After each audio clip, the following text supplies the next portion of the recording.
Le Dragon Bleu.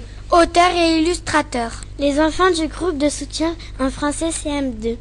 École de la Ligue des Français mixte 2. 2012-2013.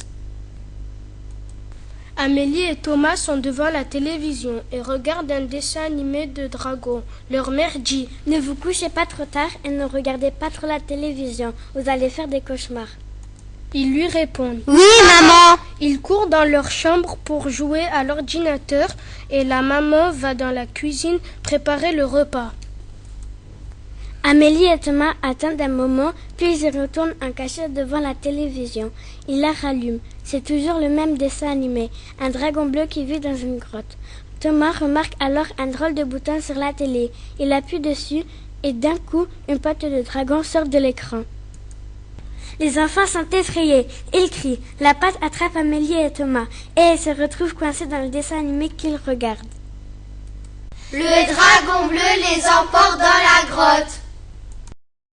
Les enfants sont terrifiés. Ils se débattent et hurlent. Au secours, maman, viens nous chercher.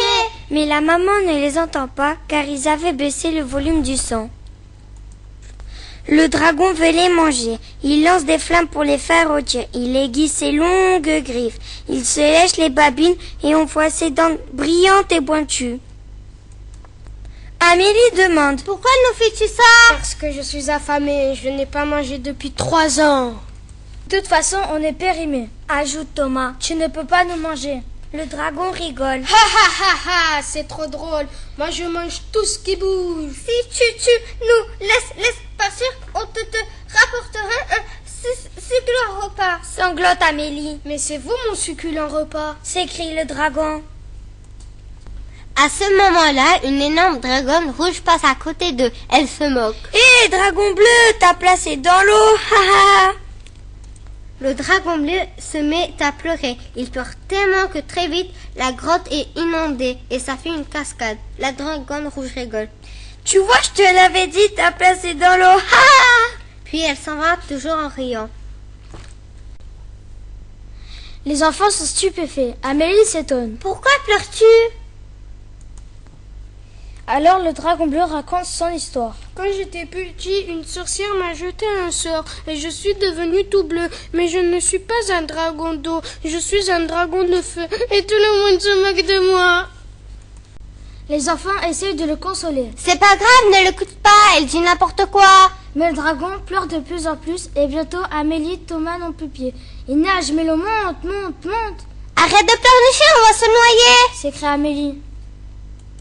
Le dragon arrête de pleurer. Il les attrape par la capuche de leur sweatshirt pour les tirer de l'eau. Ils sortent de la grotte et tout à coup, la dragonne appelle. Au secours, à l'aide, je me noie. Le dragon ne veut pas la sauver. Elle ne le mérite pas, tant pis pour elle.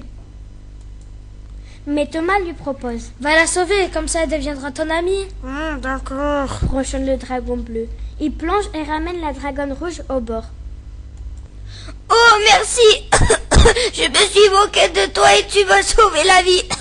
S'exclame la dragonne en lui faisant un bisou sur la joue. Alors le dragon bleu rougit.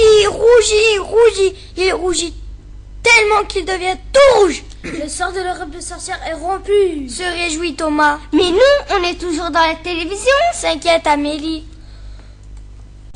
Mais le dragon prend Amélie et Thomas. Il les jette en l'air et ils se retrouvent sur le canapé de leur maison. Revenez quand vous voulez, crie le dragon. À ce moment-là, leur maman les appelle. À table, les enfants.